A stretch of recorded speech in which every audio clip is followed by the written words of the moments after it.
Coming up on this edition of AU Hoop Talk with Coach Brennan, presented by Launchbox Golf, we'll look back at the Eagles' big win over the Red Flash. We'll talk about Sam Iorio's development and look ahead to the game on Saturday against the crosstown Howard Bison. It all starts right now.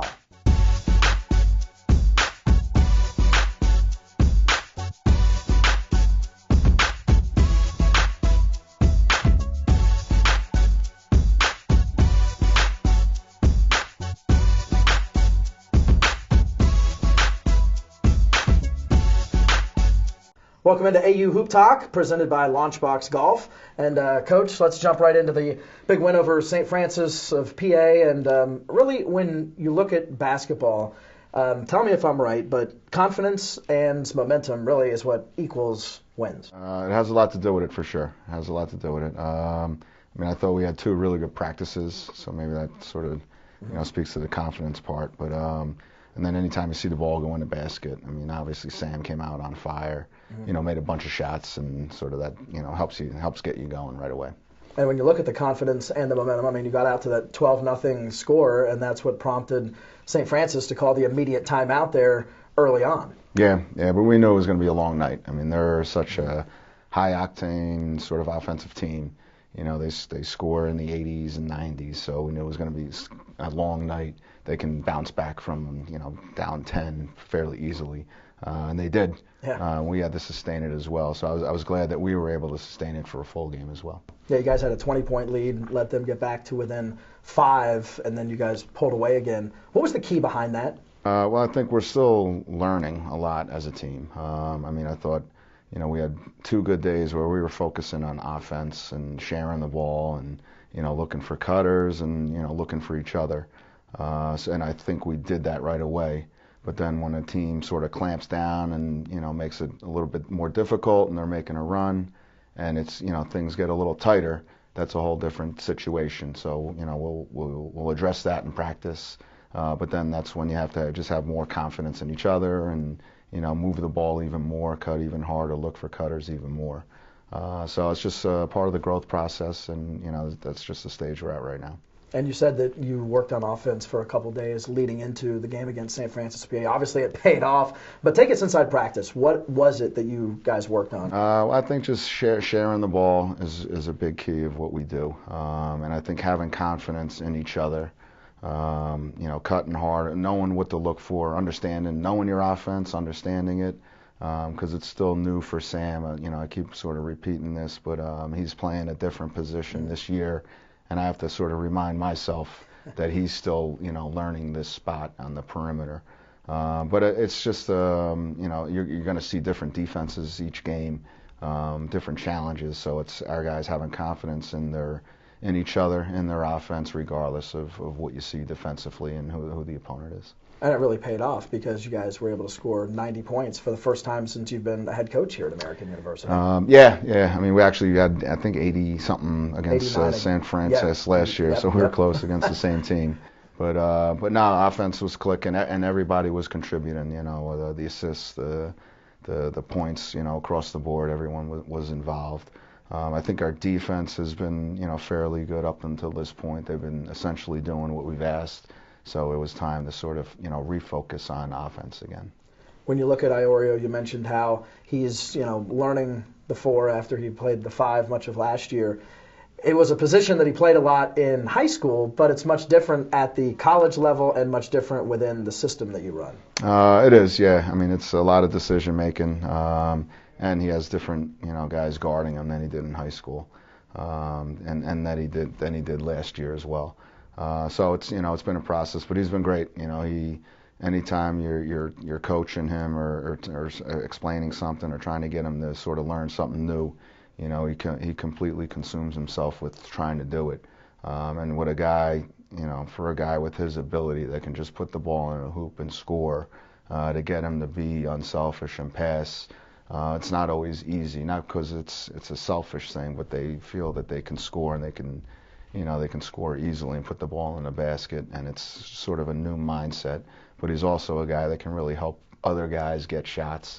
And, it's funny where you spend 2 days focusing on that, and then he comes out and he scores his career high. So it just speaks to just moving the ball, getting good shots, and good things will happen. And his basketball IQ. I mean, he even played some threes. So, I mean, you're looking at basically, 3 positions in a year and some change in college. That's pretty impressive to be able to do that and do that effectively. Yeah, I mean, essentially our offense, there's essentially 2 positions. You have the center and then everyone else on the perimeter. But the perimeter guys are sort of, it's according to their ability.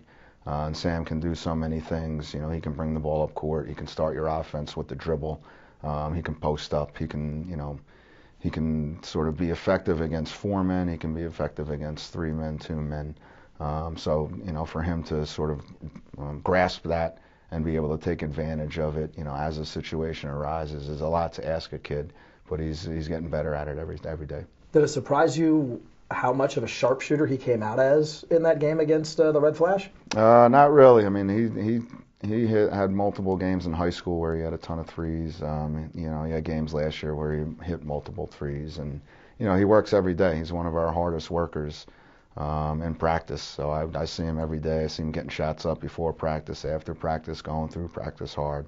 So it's unusual that a guy will hit that many shots, but it's not surprising. And you talk about sharing the ball. Of course, the guy that really motors the offense, Saeed Nelson, had 12 assists in the game. Also had 17 points. But it's a type of thing that you tend to focus a lot on. At least most of the fans do, on points. And granted, he had 17, which is close to his average. But you look at those assists, those 12 assists, and that shows what an unselfish player he is. Yeah, no, and Saeed, is in the same boat as Sam. Just he has such great ability that he feels I can get, to the rim at will anytime I want. So for him to, embrace getting other guys involved and sharing the ball as much as he has been a big part of why we're winning. Because it just involves everybody, gets everybody, playing the game. When a guy makes a shot, he's more apt to sort of guard his man and maybe get a rebound down the other end. But Saeed's been incredible so far, just on offense and defense. I mean, he's affecting the game in major ways, and his stat line is, he fills it up, but it only sort of tells half the story, to be honest. When you look at Marvin Bragg, he's been doing a lot, expanding his game this year especially. He got the start against the Red Flash. What did you see in his game that made you want to make that switch from YY to Marvin? Yeah, well, I think it was more so to sort of streamline YY's mindset as to what he should be concentrating on and thinking about. I think we were all so excited to get him back, and he was so excited that we were, trying to do a million things and get him to do a million things. Where, he hasn't played in a long time, and he gives so much, energy-wise during the game. He gets tired. So we wanted to sort of streamline his, what he's thinking about, give him 2 or 3 things to sort of really concentrate on while he's out there. And then, again, Marvin, just has been really steady.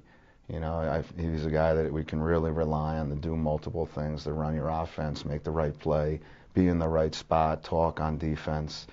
So he really gives you, steadiness when he's out there. So I think it'll help both those guys. As far as YY goes and starting him on the bench, is that something, too, where it allows him to kind of watch the game and kind of see and get a feel for what he's going to be getting into? Yeah, I think, he'll be able to see how the other team's sort of defending, what they're running. He'll see things that Mark's doing that, we'll need him to do.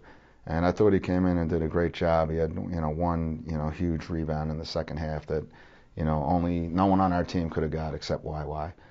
So just, him getting that rebound is a huge impact. Mark Gasparini's been playing well, and one of the things that I wanted to hit on as far as it plays with Iorio is those two playing together. How much does it help that Sam played that 5 spot for you last year and now working with Gasparini? Does it help or not? No, I mean it definitely helps. It definitely helps. We're getting more confident in Mark, and getting more sort of used to on the perimeter just throwing the ball in constantly. Because as much as last year we wanted to throw it into Sam, he was sort of dwarfed by a lot of the guys that he was playing against. It was hard to get it in there. We wanted him on the perimeter a lot last year as a center. So now the focus of our center spot is a little different. It's, pound it in as much as possible And I think Mark has been doing a great job of working for position and, continuing throughout the play to be open. And I think everyone on the perimeter has, gotten a lot better of thinking about, once we run through some actions or sets or whatever you want to call it, that, the ball, goes into the paint again. Indeed, as the Eagles picked up the big win against the Red Flash. Time for our first time out here on AU Hoop Talk, presented by Launchbox Golf. Back with more right after this.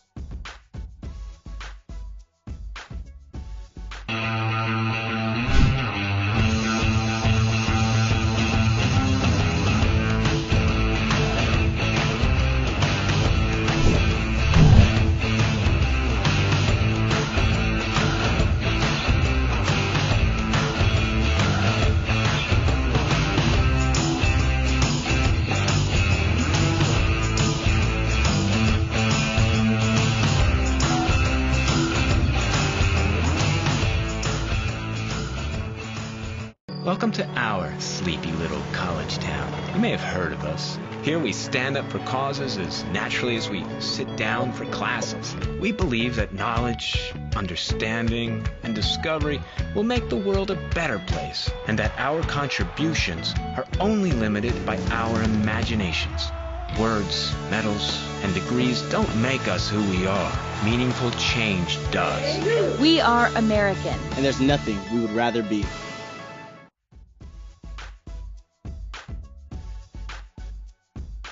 Welcome back to AU Hoop Talk, presented by Launchbox Golf. The Eagles have a couple of upcoming games in December, including a game against Mount St. Mary's on the 18th and Maryland Eastern Shore on the 22nd. A couple of regional rivals, and want to remind you that Eagles tickets make a great gift this holiday season, great stocking stuffer, and for more information, log on to 202-885-TIXX. As AU Hoop Talk continues, we'll look ahead to the game against the crosstown Howard Bison, and we'll talk about the developments of Larry Matuzes. As AU Hoop Talk, presented by Launchbox Golf, rolls on.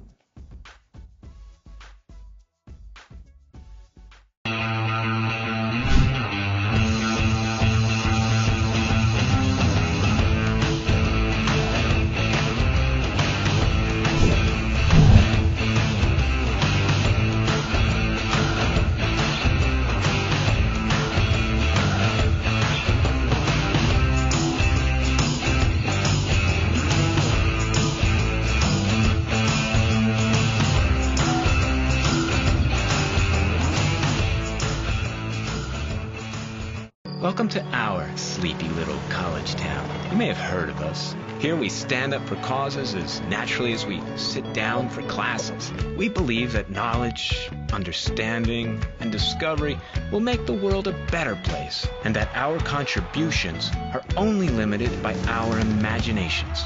Words, medals, and degrees don't make us who we are. Meaningful change does. We are American. And there's nothing we would rather be.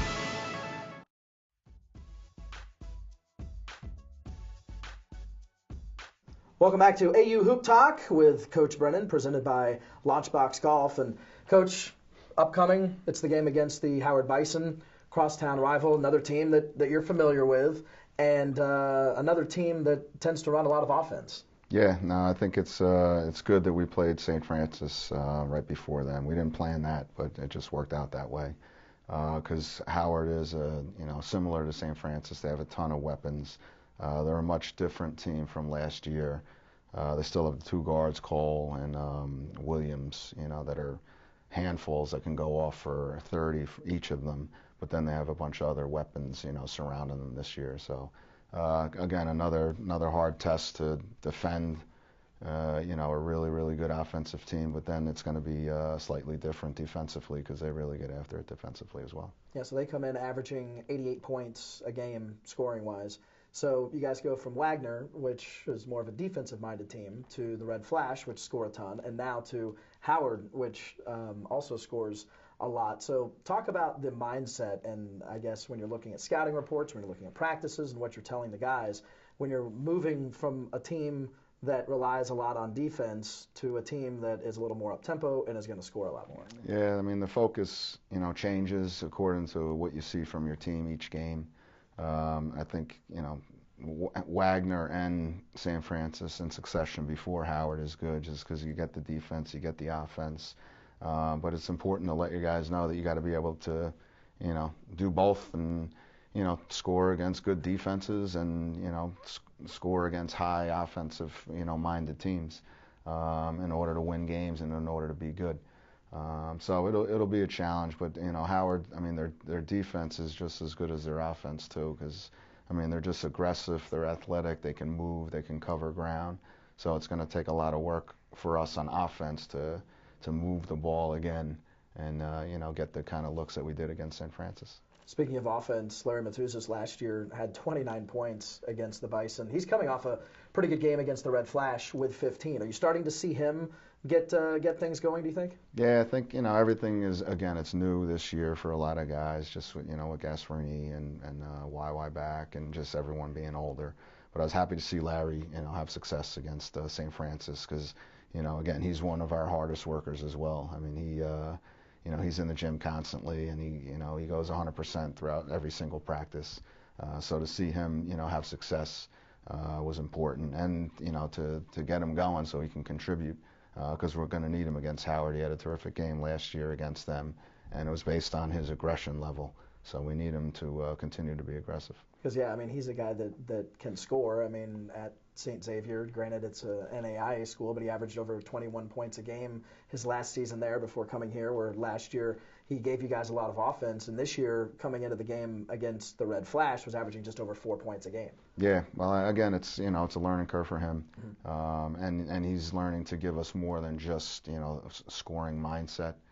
So I think last year he did give us that, but I think he's adding to his game, and just being surrounded by by other players, picking and choosing his spots, I think is, it's been a learning curve, but I think he's there. He showed it against St. Francis, so we're just looking forward to building upon it. Anything in particular to try to stop R.J. Cole?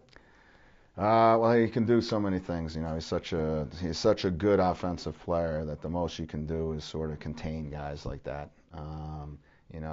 You can't completely stop them. Him and Williams are just such good offensive players that, you just got to be in front of them, try not to give them too many open looks, try not to send them to the foul line, and then don't have, other guys hurt you too much. Best of luck against the Bison. All right, appreciate it, Dan. That's Coach Brennan, and you can catch the Eagles and Bison coming up on Saturday. Thanks for watching. We'll see you next time on AU Hoop Talk, presented by Launchbox Golf.